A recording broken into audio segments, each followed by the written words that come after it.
सभी को बताने वाली हूँ कि आखिरकार आप सभी ने इकोनॉमिक सब्जेक्ट को पढ़ना कैसे है। पिछली वीडियो में आप सभी ने मुझसे बहुत ज्यादा रिक्वेस्ट करी, कमेंट्स मुझे बहुत ज्यादा स्पैम हो गए थे कि इंडियन इको और मैक्रो का अलग अलग से बता दो कि कौन कौन से ऐसे टॉपिक्स है, कौन कौन से ऐसे एरियाज हैं जिधर हमें फोकस करना और हमें इनको एक्चुअली में पढ़ना कैसे। ठीक है, सो मैंने सोचा यार मैं टाइम वेस्ट नहीं करूंगी आप सभी का, ज्यादा आपके एग्जाम का टाइम चल रहा है तो दो अलग अलग वीडियोस नहीं बनाऊंगी। इस एकमात्र वीडियो से आपको सबको समझ आ जाएगा। मेरा टारगेट ऑडियंस है वो बच्चे जिनको 100 on 100 स्कोर करने हैं, या फिर एटलीस्ट उनको एकदम क्लियर है कि मुझे 90 से ज्यादा मार्क्स आने या इनफैक्ट 95 से ज्यादा मार्क्स लेके आने हैं। तो अगर आपको बढ़िया मार्क्स आने अपनी क्लास 12 इकोनॉमिक्स सब्जेक्ट में तो इस वीडियो को एंड तक जरूर देखना। प्लीज कॉपी पेन ले आओ इफ यू वांट टू। ठीक है, अच्छे से नोट कर लेना सारी चीजें एंड या subscribe to my channel to get some extra luck. आपका एग्जाम बढ़िया से होगा। ठीक है, और आगे के एग्जाम्स कौन कौन से के लिए आपको स्ट्रैटेजी वीडियो चाहिए, बिकॉज पिछली वीडियो से मुझे पता चला है कि लोगों को हेल्प मिल रही है। ठीक है, तो वो चीज भी बता देना and like this video right now. मुझे भी थोड़ी सी मोटिवेशन मिलनी चाहिए। Comment down below something cute and let's get started with the video. So basically सबसे पहले मैं बात करने वाली हूँ हमारी मैक्रो वाले स्टूडेंट्स के लिए। ठीक है, मैक्रो की मुझे सबसे ज्यादा डिमांड आई थी, मुझे ये कमेंट्स आ रहे थे कि मैक्रो को हमें पहले बता दो, हमें मैक्रो पढ़ने में बहुत ज्यादा प्रॉब्लम हो रही है। Actually the thing is that हमारे पास जो बुक, आई होप कि most of you are referring to Sandeep Garg itself. ठीक है, तो आप सभी की ना क्या होता है कि हम संदीप गर्ग को एकदम पढ़ रहे हैं, उसमें बहुत सिंपल लैंग्वेज है, content is properly explained and everything. ठीक है, इट्स मतलब आपको ऐसा लगता है कि आपको सब कुछ समझ आ रहा है। ठीक है, but when the question comes, ठीक है, आप जब क्वेश्चन देखते हो एग्जाम हॉल में जाके तो आपको पता नहीं चलता कि हम इसमें लिखें क्या, इसका आंसर बनेगा क्या। तो हमें ये कंफ्यूजन बहुत ज्यादा माइंड में रहती है। ठीक है, हमें पूरे कॉन्सेप्ट्स पता है, बट जब क्वेश्चन पढ़ते तो हम ये चीज में कंफ्यूज हो जाते हैं कि आखिरकार इस क्वेश्चन का आंसर कैसे करना है। मैक्रो में ये गलती बहुत ज्यादा होती है, मिस रीड कर देते हैं या तो क्वेश्चन को, या मिस इंटरप्रेट कर देते हैं क्वेश्चन को and then they write something else. Even though वो एकदम सही लिख के आते हैं बट वो क्वेश्चन से रिलेटेड नहीं होता है। That is why they score 0 और very less marks and that is why जो इकोनॉमिक्स को टफ मानते हैं स्टूडेंट्स, वो इसीलिए मानते हैं because of these small silly mistakes that we do. ठीक है, तो कॉन्सेप्ट नहीं समझना है हमें, सिर्फ क्वेश्चन भी करने हैं। ठीक है, तो कॉन्सेप्ट तो पहले आपने समझना है, of course you have to understand the concept and then you have to move on to the questions. But make sure कि हम सिर्फ इकोनॉमिक्स की बुक लेके, मैक्रो इकोनॉमिक्स की बुक लेके सिर्फ कंटेंट को नहीं रटना है। You have to solve questions as well. Second comes the numerical वाला पोर्शन। ठीक है, अगर आपको जैसे थ्योरी वाले क्वेश्चंस वगैरह की प्रैक्टिस करनी है तो आई वुड सजेस्ट कि जो क्वेश्चन मतलब जो बेसिकली आपका जो भी बुक आप रेफर कर रहे हो उसके एंड में एक्सरसाइजेस होंगे या हॉट्स वाले क्वेश्चन गिवन होंगे, तो प्लीज उनको रेफर करो, उनको देखो कि आप कैसे लिखोगे उनके पर्टिकुलर आंसर्स। ठीक है, apart from that you have to refer to previous year questions as well. Last 10 साल के उठा के देख लो, उसमें ना क्या होता है कि नीचे आपको आंसर्स भी मेंशन होते हैं, सो दैट यू नो। देखो एक सीक्रेट बताती हूँ बहुत बढ़िया, कि जब आपके आंसर शीट को चेक किया जाता है तो जो चेकर होता है ना, उन सभी को बेसिकली एक आंसर की प्रोवाइडेड होती है कि अगर इस बच्चे ने इस पर्टिकुलर क्वेश्चन के आंसर में ये पॉइंट्स लिखे हैं, ग्राफ लिखा है, ठीक है, इसको फुल मार्क्स दे दो, इसने टेबल बनाई है, ठीक है, इसको फुल मार्क्स दे दो, उसने ये कीवर्ड्स लिखे हैं, इसको फुल मार्क्स दे दो, बहुत इजीली मिल जाते हैं। सो आपको ये पता होना चाहिए कि उस पर्टिकुलर क्वेश्चन में आंसर लिखना क्या है, दैट्स इट। अदरवाइज अगर आपको वही नहीं पता होगा तो आपके मार्क्स कट होंगे। ठीक है, अगर आपको पता है एग्जैक्टली, आपने पूरा मन में फ्रेम कर लिया है, आपको पता चल गया कि अच्छा इसने ये क्वेश्चन पूछा, मैं इसके अंदर ये सारे पॉइंट्स लिखूंगा, ऐसे डायग्राम बनाऊंगा, ग्राफ बनाऊंगा, सब कुछ आपको पता है, तो आपके बढ़िया मार्क्स आएंगे। Trust me on this thing. ठीक है,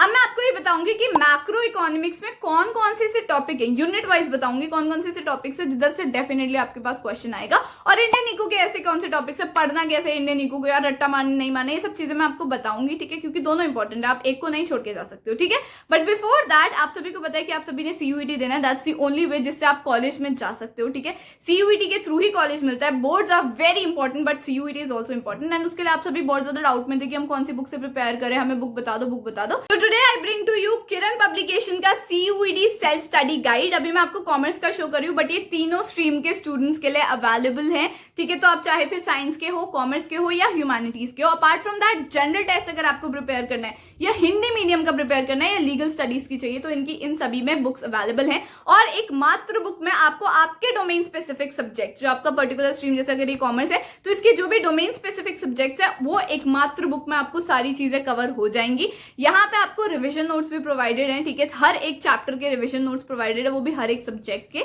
अपार्ट फ्रॉम दैट जैसे हम सभी को पता है कि हमारे जो सीयूईटी होने वाला है इस बार, वो होने वाला है हाइब्रिड मोड में, तो वो इनकलकेट ऑलरेडी इस बुक में हो रखा है। एंड में आपको दिख जाएंगे ओएमआर शीट्स, ताकि आप इसमें फिल करके अच्छे से अपनी प्रैक्टिस कर सको। ठीक है, क्योंकि ना हम सभी को पता है हम ओएमआर में उतने ज्यादा स्किल्ड नहीं है, तो यहाँ पे काफी सारे शीट्स हैं, तो क्या आप निकालो अपना क्वेश्चन पेपर और यहाँ पे फिल करके एकदम अच्छे से प्रैक्टिस कर लो। आपको एकदम एनवायरमेंट मिल जाएगा, सेम एनवायरमेंट जो आपको एग्जाम सेंटर में मिलेगा। अपार्ट फ्रॉम दैट यहाँ पे आपको मिलेंगे मॉक टेस्ट ऑनलाइन भी। ठीक है, तो अगर आप ये बुक लेते हो तो आप उसको भी कर सकते हो, सो दैट आपको प्रॉपर एक एनवायरमेंट मिल जाए। ठीक है, हर एक स्ट्रीम के लिए अवेलेबल है।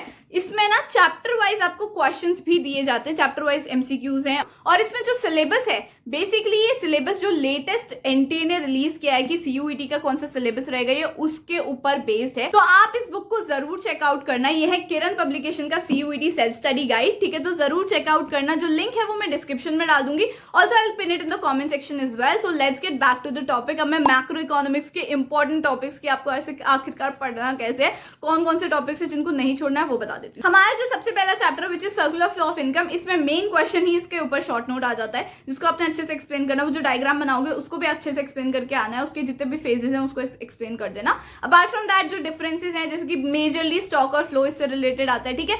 एमसीक्यूज या फिर जो 1 मार्क के क्वेश्चन आने वाले हैं उसमें इस चीज का ध्यान रखना। आपसे सीधा सीधा पूछ सकता है ये आइटम या ये चीज, जैसे कि नेशनल इनकम बोल दिया, national income is a stock concept और अ फ्लो कॉन्सेप्ट, ठीक है। तो ऐसे टाइप के क्वेश्चंस आपसे 1 मार्कर में भी पूछे जा सकते हैं। बाकी डिफरेंस वगैरह तो आ ही सकता है, ठीक है। सो ये चैप्टर को भी आपने ऐसे करना है। बाकी हम जंप करते हैं दूसरा नेशनल इनकम पे। तो नेशनल इनकम में सबसे ज्यादा इंपॉर्टेंट है न्यूमेरिकल।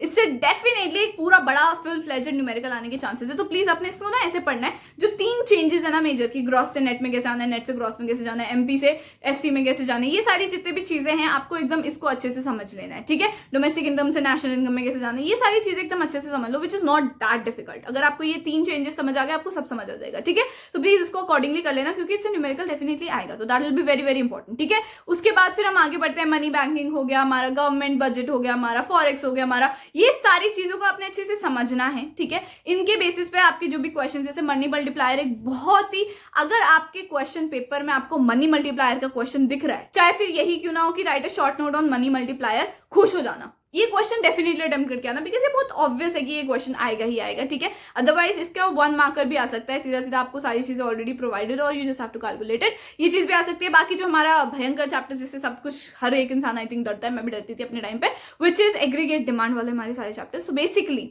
इसमें आपने ग्राफ्स पे फोकस करना है। इसमें बच्चा इस बात पे कंफ्यूज हो जाता है क्वेश्चन देख के कि आखिरकार इसका आंसर है क्या, मैं कौन सा ग्राफ बनाऊं, इसमें कंजम्पशन वाला बनाऊं, एडी वाला बनाऊं, एएस वाला बनाऊं, या फिर बाकी अनएम्प्लॉयमेंट वाला बनाऊं, या फिर कैसा ओवरली एम्प्लॉयमेंट बनाऊं, क्या बनाऊं।